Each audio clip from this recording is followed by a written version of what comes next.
palabra y le invito a abrir su palabra en el Antiguo Testamento, en el libro de Salmos, capítulo 92, versículo 12. Y vamos a estar leyendo un solo versículo. Y dice así la bella, la hermosa y la inalterable palabra de Dios. El justo florecerá como la palmera y crecerá como cedro en el Líbano. Acá encontramos dos cosas. Encontramos la palmera y encontramos también el cedro en el Líbano. Entonces, dije al principio que la palmera es el símbolo del cristiano, pero el cedro también tiene un sentido espiritual. Y voy a dar una pequeña información del cedro, porque está ahí en el versículo que lo hemos leído, porque quizás usted tenga alguna pregunta y queremos que quede claro para que pueda entender el corazón de Dios en esta hora. El cedro del Líbano es un árbol ampliamente citado en la Biblia. Aquí lo tenemos, para que usted se haga, visualice, amén. El cedro del Líbano es un árbol ampliamente citado en la Biblia, utilizado en diversos usos.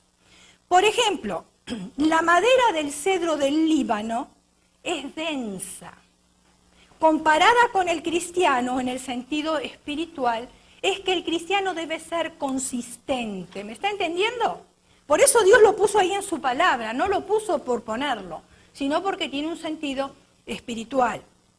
Por ejemplo, la madera del cedro es fuerte y el cristiano debe ser fuerte ante las pruebas. A veces tenemos ganas de decaer ante las pruebas, ¿verdad que sí? Pero tenemos que fortalecernos. Muy bien, la madera del cedro también es duradera. El cristiano no se debe rendir fácilmente ante ninguna circunstancia. La madera del cedro es aromática también. El cristiano despide un aroma agradable. Y yo no estoy hablando ni del perfume Versace, ni estoy hablando de Michael Kors, ni estoy hablando de Marc Jacob, nada de eso, ninguno de esos perfumes. Estoy hablando del aroma de Cristo. ¿Por qué? Porque el aroma de Cristo, cuando uno se baña, no se va. Ahí está permanente en nosotros. Estos perfumes lo ponemos y olemos muy bien, pero cuando nos bañamos, desapareció el perfume por más caro que sea. Sin embargo, cuando llevamos en nosotros el aroma de Cristo, nos bañamos y el perfume del aroma no desaparece. ¿Por qué? Porque el aroma de Cristo despide paz. Mi paz os dejo, mi paz os doy, dijo el Señor. No como el mundo la da, yo os la doy. Todos tenemos problemas, todos tenemos dificultades. Pero cuando tenemos a Cristo en nuestras vidas, podemos recostar la cabeza en la almohada y dormir, sabiendo que hay alguien que está luchando por nosotros. Y esa es la paz, ese es el aroma que nosotros despedimos. También la seguridad. Cristo nos da a nosotros seguridad. Él dijo que no nos iba a abandonar ni nos iba a dejar, que Él estaría con nosotros, ¿hasta cuándo? Hasta el fin. No dijo ni un día ni dos, sino hasta el fin. Y despedimos esa seguridad cuando nos encontramos con otras personas. Entonces no es solo la paz, ahora es la seguridad también. La confianza. ¿Podemos tenerle confianza en el Señor? Sí, claro que sí, porque Él lo que promete lo cumple. Nosotros no lo hacemos, pero Él sí. Entonces eso nos da la confianza de lo que está en su palabra, lo que está escrito en su palabra, Él lo cumple. Y eso me da esa confianza y yo tengo que despedir ese aroma. También el amor. Jesucristo nos ama, dice que somos la niña de sus ojos. Y ese amor, ese perfume tiene que ser despedido de nosotros. Ahora, esta es una pequeña comparación del cedro del Líbano con el cristiano. Pero el tema no es el cedro, el tema es la palmera. Entonces yo quiero compartir con ustedes cómo podemos asociar la palmera en sí, que es el árbol, con nosotros y la vida espiritual para que podamos entender. Al principio dije que la palmera es el símbolo del cristiano. Y vamos a ver instructivas lecciones espirituales. Y vamos a analizar primeramente el crecimiento de la palmera. Al nacer, tiene una columna de tejido vivo. Acá hay personas que están trabajando, ¿verdad? Que conocen muy bien esta área. Acá tenemos a nuestro amigo, que él conoce muy bien el área de la palmera y todo eso. Así que tengo que tener sumo cuidado con lo que voy a decir. porque tienen más conocimiento que yo. Muy bien. Al nacer, tiene la palmera, al nacer, tiene una columna de tejido vivo en el centro de su tronco, protegido por una corteza. Escuche, porque nosotros no la vemos, tenemos que partirla para ver lo que hay adentro. Puede ser arrancada, el centro, puede ser herida, puede ser golpeada y puede ser cortada. ¿Puede ser? Sí. No obstante, sigue creciendo de todas maneras. Aunque es herida, aunque es arrancada, aunque es golpeada, aunque es cortada, igual la palmera sigue creciendo. ¿Es verdad? Es verdad. Muy bien. ¿Y sabe cuánta altura alcanza la palmera? ¿Quién sabe cuánta altura alcanza? A ver. ¿Cuánta altura alcanza? Porque decimos, ¡uy, cómo creció esta palmera! Está altísima. Y nosotros de acá abajo, que parecemos hormiguitas, claro, la vemos altísima. Pero ¿qué altura alcanza la palmera? La altura que alcanza la palmera es de 14 a 20 metros. Bastante altita. Ahora, comparado con el crecimiento de la palmera al crecimiento cristiano, nuestro hombre interior es como la corteza de la palmera. ¿Me está entendiendo? Podemos ser maltratados, podemos ser azotados en varias circunstancias, porque eso llega a nuestra vida, a todos nos ha llegado. Pero si nuestro interior está sano, ahí está el secreto.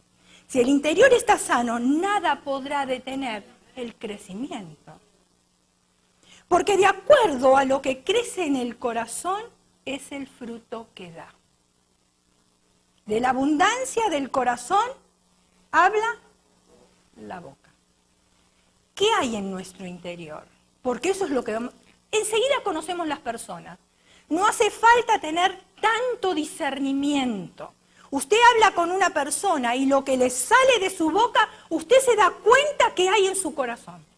Si hay dolor, si hay tristeza, si hay enfermedad, si hay quebranto, si hay alegría, si hay gozo, enseguida uno se da cuenta. ¿Por qué? Por lo que sale de la boca. Romanos capítulo 2, versículo 29, dice, sino que es judío o cristiano, el que lo es en el interior, y la circuncisión es la del corazón, en espíritu, no en letra. La alabanza del cual no viene de los hombres, sino de ¿quién? De Dios. Lucas capítulo 6, versículo 45, dice, el hombre bueno del buen tesoro de su corazón, saca lo bueno. Y el hombre malo del mal tesoro de su corazón, saca lo malo, porque de la abundancia del corazón habla la boca. Cuando nuestro corazón abunda de problemas, siempre problemas vamos a hablar. Cuando nuestro corazón abunda de enfermedad, siempre vamos a estar hablando de enfermedades. Cuando nuestro corazón abunda de gozo, vamos a estar hablando del gozo del Señor. Amén. El corazón del cristiano no debe de dejarse corromper por la amargura, el odio, el celo o la envidia. Porque aunque nosotros tengamos a Cristo en nuestro corazón, todos estos sentimientos están alojados en nosotros. Estamos luchando, estamos combatiendo contra estos sentimientos. ¿Por qué? Porque esas actitudes de amargura, de odio, de celo, de envidia, corrompen el corazón. Y un corazón que está podrido, disculpen la palabra, pierde la gracia de Dios y contamina a aquellos que le rodean también. Y yo quiero definir lo que significa amargura. Amargura en el vocablo griego es picria. No sé si se dice así en griego, no sé hablar griego, lo estoy leyendo en español. ¿Y qué significa esa palabra en el griego? Porque nosotros lo utilizamos amargura, pero en el griego tiene mucho significado. Significa cortar, punzar, puntiagudo y afilado. Cuando nosotros tenemos amargura, sentimos estas sensaciones. Afilado, puntiagudo, cortante, por la amargura. Por ejemplo, ¿cómo es que viene la amargura o cómo llega a nuestras vidas? Podríamos decir que hay hombres amargados porque les ha tocado trabajar de temprana edad. porque sus padres no estaban en la casa o porque tenían que hacerlo, porque no alcanzaba el dinero. Y entonces empieza como una raíz de amargura hacia la vida y muchas veces hacia Dios y hacia sus padres también. ¿Por qué a mí me toca trabajar de tan pequeño? Nosotros cruzando la frontera, es triste ver esos niños tan pequeñitos entre medio de los automóviles o en las calles haciendo malabares, vendiendo chicles. ¿Para qué? Para ganarse su sustento. Y muchas veces ese sustento ni siquiera llega a la boca de ellos, sino es para cubrir el vicio del padre. Y por eso esos niños van creciendo con raíces de amargura. Personas amargadas por la codicia, celos, porque no pueden lograr lo que otras personas tienen. Mejor casa, mejor trabajo, mejor automóvil, mejor matrimonio, mejores padres, mejores hijos, mejores ministros o mejores ministerios. Jóvenes también amargados, ¿por qué? Porque están en desacuerdo con la disciplina de sus padres. No están de acuerdo. Personas que no pueden lograr sus ideales por falta de recursos económicos. Y entra un espíritu de amargura.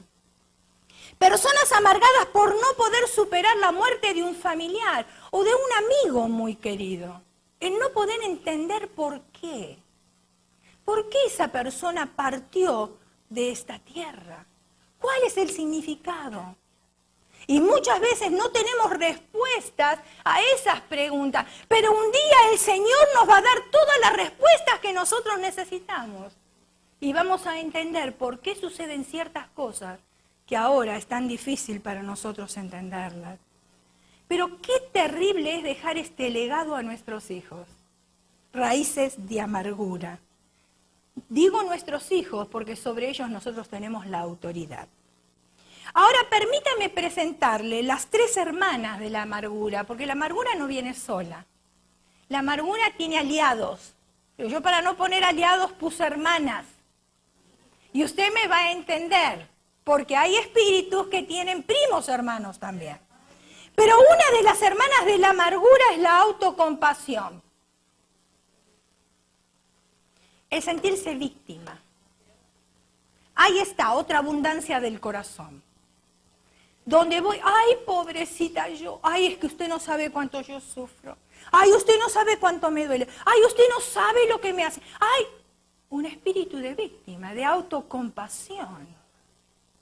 Acarreando sentimientos de compasión, esperando que las otras personas le digan, ay, pobrecita, tú cómo sufres.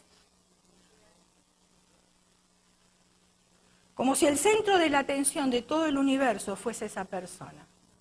Yo no sé si a usted le habrá tocado estar en reuniones donde siempre hay una persona que es el centro. ¿Sí o no? Siempre quiere sobresalir, llamar la atención, ser el centro de la reunión. ¿Por qué? Porque tiene problemas de baja autoestima y cree que llamando la atención de esa manera se le va a subir la autoestima.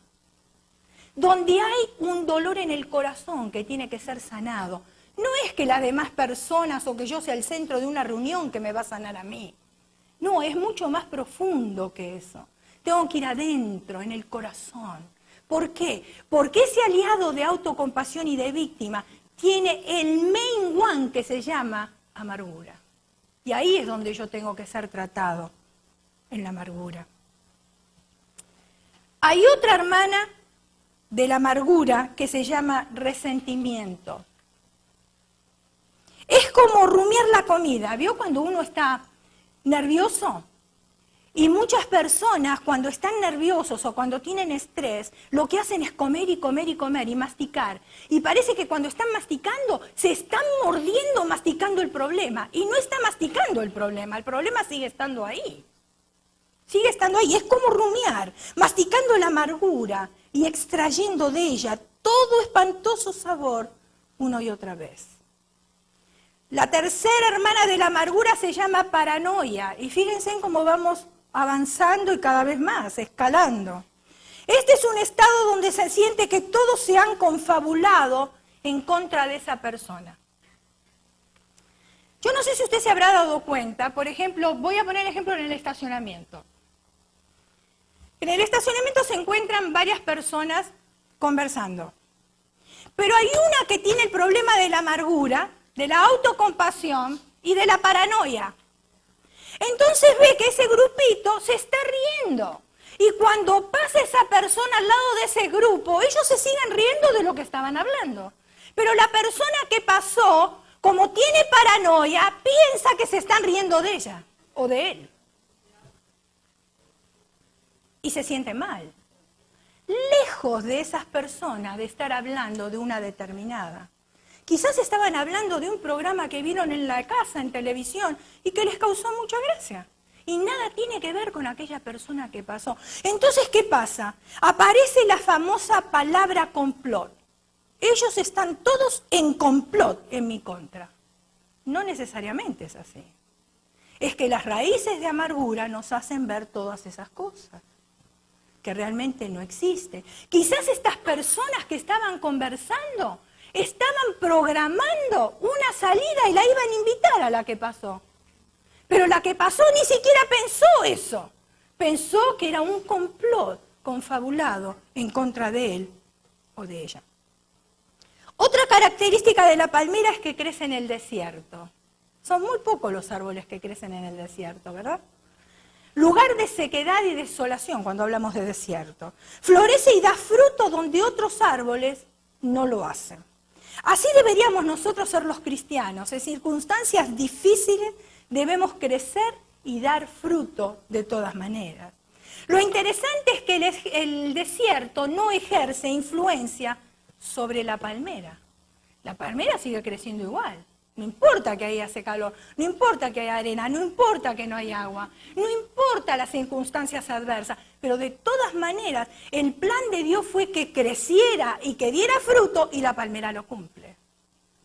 El Señor le dijo al mar, hasta acá llegarás y hasta ahí llega. Le dijo a las olas que se iban a detener y las olas se detienen. Y la naturaleza por sí obedece a Dios. Pero el ser humano, como tenemos el libre albedrío de escoger, no obedecemos a Dios. Y por eso tenemos serios problemas. La palmera no se nutre de la arena del desierto. Vive porque sus raíces hallan aguas profundas. Y tienen raíces, fíjense en las raíces de la palmera. ¿Cuántos saben cuántos metros alcanzan las raíces de la palmera? Usted se va a quedar sorprendido. ¿Cuántos metros alcanza? 300 metros. Las raíces crecen, se van 300 metros. Las duras experiencias que nosotros vivimos solamente son una escuela que nos enseña a no repetir los mismos errores. Juan capítulo 7, versículo 38 nos dice, el que cree en mí, como dice la Escritura, de su interior correrán ríos de agua viva. Salmo 1:3 dice, será como árbol plantado junto a corrientes de agua, que da su fruto a su tiempo y su hoja no cae, y todo lo que hace prosperará. Ahora vamos a comparar la palmera o la hermosura de la palmera. La palmera es un símbolo de hermosura. La palmera sirve para más de 200 usos. Fíjense en ustedes, es interesante.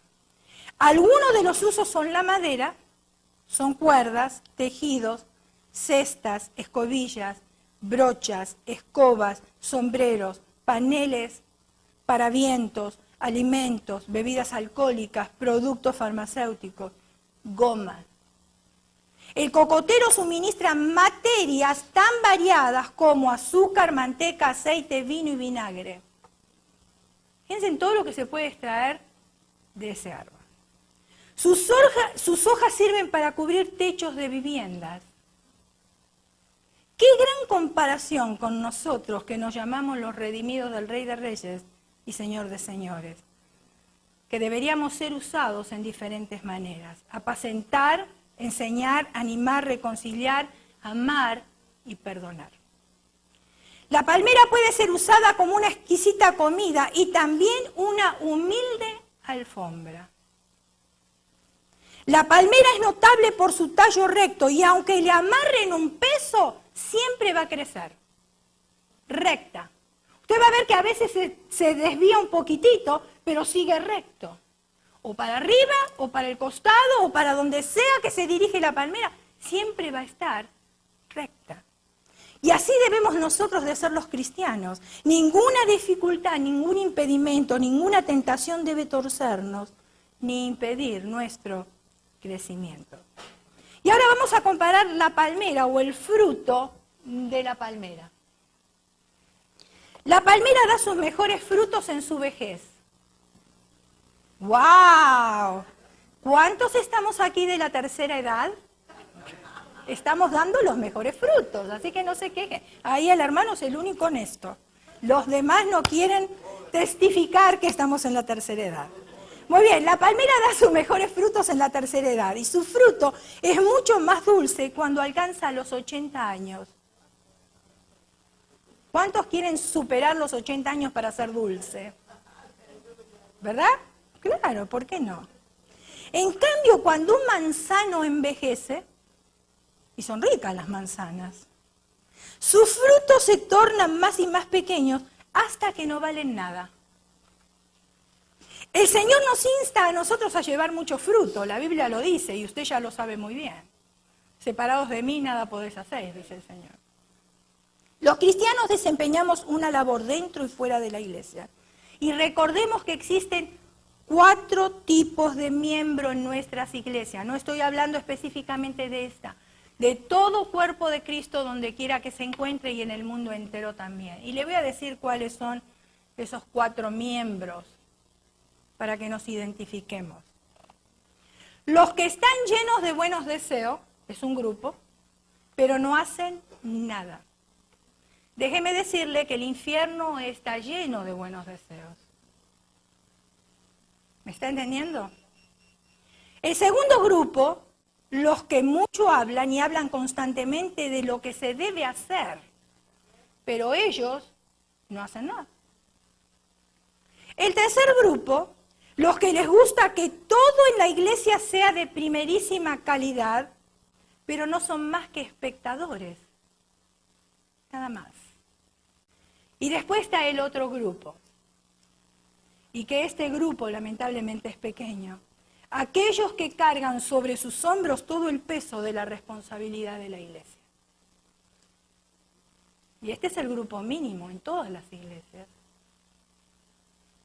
Son como las ovejas de un colmenar que siempre están trabajando, a ver qué puedo mejorar, a ver qué puedo hacer, a ver qué puedo hacer para la casa del Señor, a ver cómo puedo yo ganar alma, a ver cómo podemos nosotros hacer que rindan los diezmos y las ofrendas, a ver cómo podemos evangelizar, a ver cómo podemos extender las carpas, a ver cómo podemos tener la casa de Dios en orden, porque es la casa de papá. La espiritualidad se mide por el abundante fruto y eso determina nuestra cercanía con Cristo. Pregunta, ¿cuál es el fruto que nosotros estamos dando?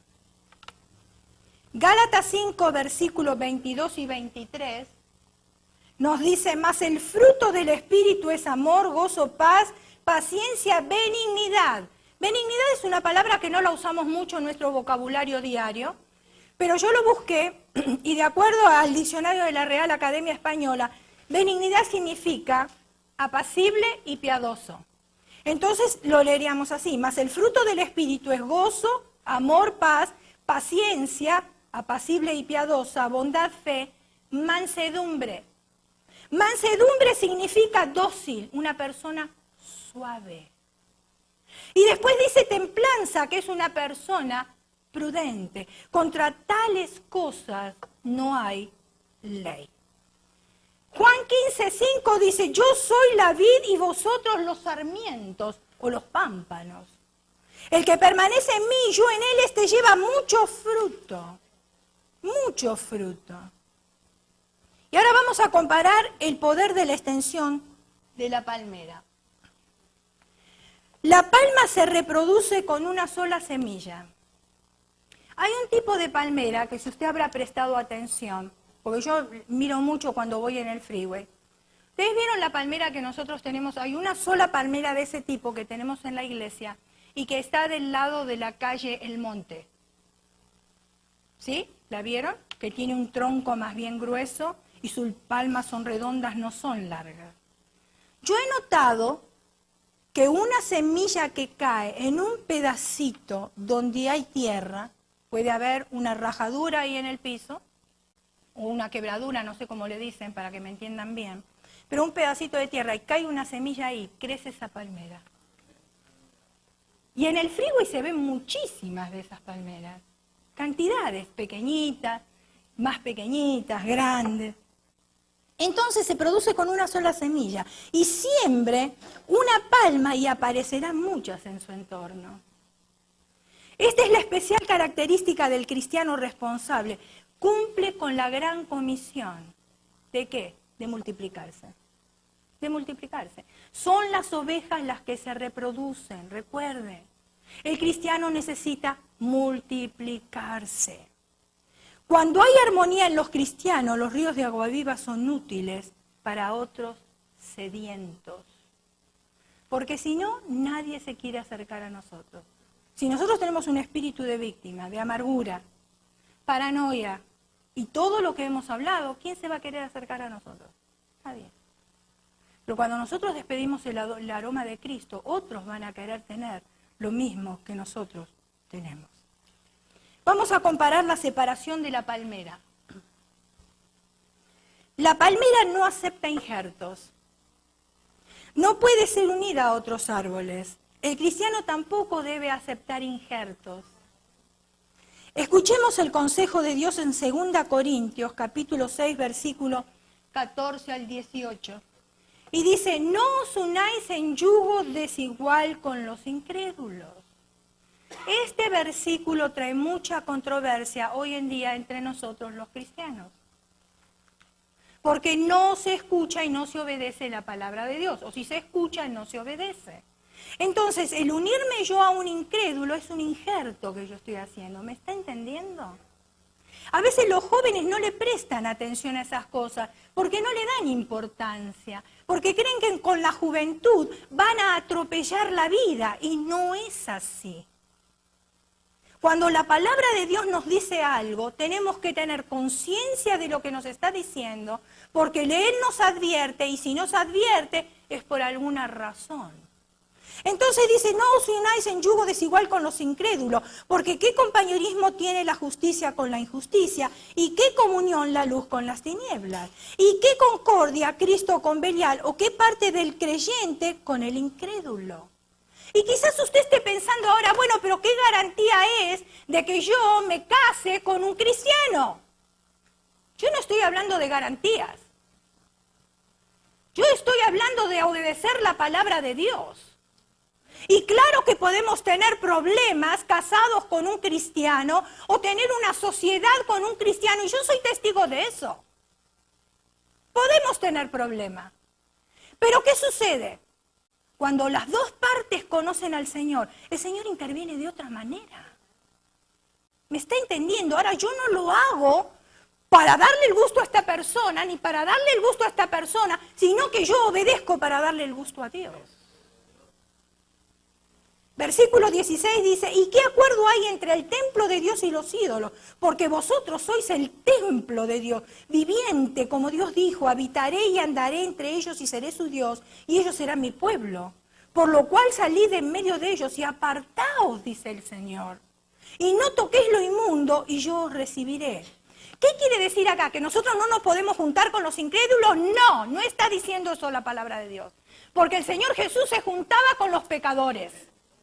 Lo que está queriendo decir ahí que no imitemos lo que ellos hacen. Sí, yo me puedo juntar, sí, yo puedo comer con ellos, pero yo no voy a copiar el estilo de vida que ellos están llevando. Y eso era lo que hacía el Señor Jesús. El Señor Jesús se juntaba con toda esa gente, pero Él no imitaba, no copiaba y no hacía las cosas que ellos hacían. Versículo 18 dice, y seré para vosotros por padre y vosotros me seréis hijos e hijas, dice el Señor Todopoderoso. El cristiano debe distinguirse distinguirse, porque hoy en día es muy difícil distinguir a un cristiano. ¿O no? Años atrás sí, se distinguía ahí mucho, pero ahora no, es muy difícil hacerlo. No debe unirse de ninguna manera a una corriente modernista de este tiempo. Y yo quiero mostrarles a ustedes esto que van a ver, y presten atención los jóvenes, por favor, no se distraigan porque es para ustedes, de algo que está sucediendo ahora en estos días.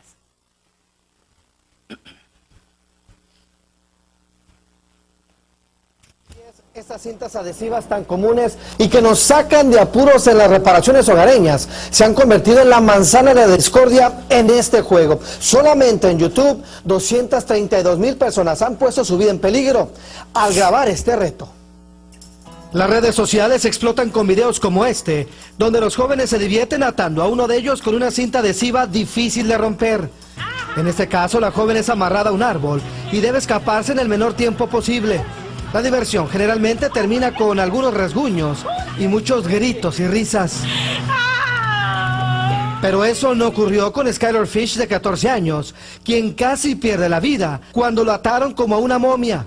El niño de Washington terminó con 48 puntadas en la cabeza, serias lesiones cerebrales, el nervio de un ojo roto, al igual que algunos huesos de su cara. En el caso del muchacho llegó a tener un aneurismo cerebral, o sea, sangró dentro de su cerebro por el golpe que recibió.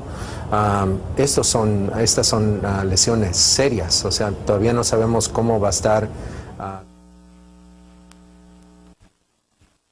Estas son las cosas que están sucediendo entre la juventud.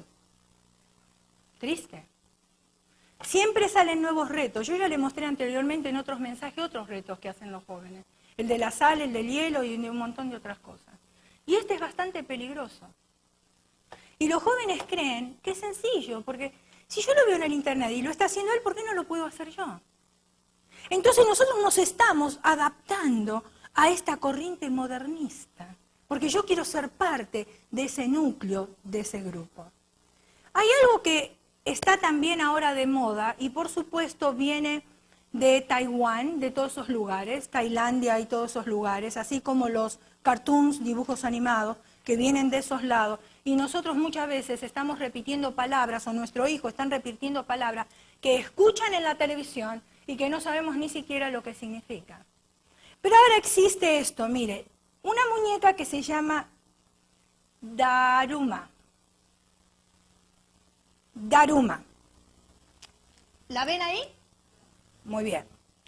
Los muñecos Daruma en japonés son figuras sin brazos ni piernas y representan a Daruma en japonés. Dice la leyenda que el fundador y maestro Daruma perdió los brazos y las piernas de estar tantos años escondido en una cueva meditando y sin utilizarlos. Los colores típicos son rojo, amarillo, verde, blanco. El muñeco tiene una cara con bigote y barba, pero sus ojos son blancos del todo. Normalmente, el muñeco Daruma es varón, aunque existe una muñeca Daruma conocida como Princesa Daruma. La muñeca Daruma, ahí estaba todo escrito, no se los puse. La muñeca Daruma es un juguete amuleto, escuche. Porque yo he ido a casas de cristianos que creen en la suerte y que compran ese bambú que venden ahí mismo en los supermercados, que trae la suerte, y ahí mismo hay una tarjeta que lo explica. Entonces muchos cristianos creen que comprando eso están llevando la suerte a la casa, y es un amuleto, cuidado. Cuidado. Cuidado con las cosas que nosotros llevamos a casa, porque esas cosas pueden ser de tropiezo. Esto es un amuleto. Dice, la muñeca Daruma es un juguete, amuleto tradicional japonés que se mece. Los japoneses dicen que se cae 7 veces y se levanta 8. Con tal es un símbolo de resurgimiento y de nunca rendirse. Se cree que le trae buena suerte a su dueño. Compra la muñeca Daruma al comienzo de un año nuevo Y en esta etapa la muñeca tiene ojos sin pupilas. ¿Lo están viendo? Muy bien. Ahora el proceso es este. Pinta el ojo izquierdo de la muñeca mientras te concentras en un deseo. Coloca el amuleto, o sea, en la muñeca, en el altar de tu casa. Si no tienes un altar, busca otro lugar prominente para colocarlo. Proceso. Pinta el ojo derecho cuando el deseo se cumpla. Las muñecas Daruma están disponibles en muchos colores y su significado es el siguiente. Y ahí están. Negro, ahuyentar el mal y un año exitoso. Azul, logros personales y mucho éxito. Dorado, riqueza. Verde, salud y vitalidad. Naranja, éxito en los estudios. Rosado, bendiciones en el amor, matrimonio y maternidad. Hay para todo y de todo, ¿verdad? Morado, logros en la carrera profesional. Rojo, seguridad y éxito personal global. Blanco, nacimiento y los mejores deseos. Y amarillo, seguridad y protección. Y la gente lo está comprando. Y hay otra muñeca más que yo se las voy a mostrar, que se llaman muñecas poseídas para traer la suerte. Y son esas. Las muñecas se han convertido en moda en Tailandia. Dicen que aparte de mejorar la suerte de quienes las adquieren, atraen la abundancia y amor.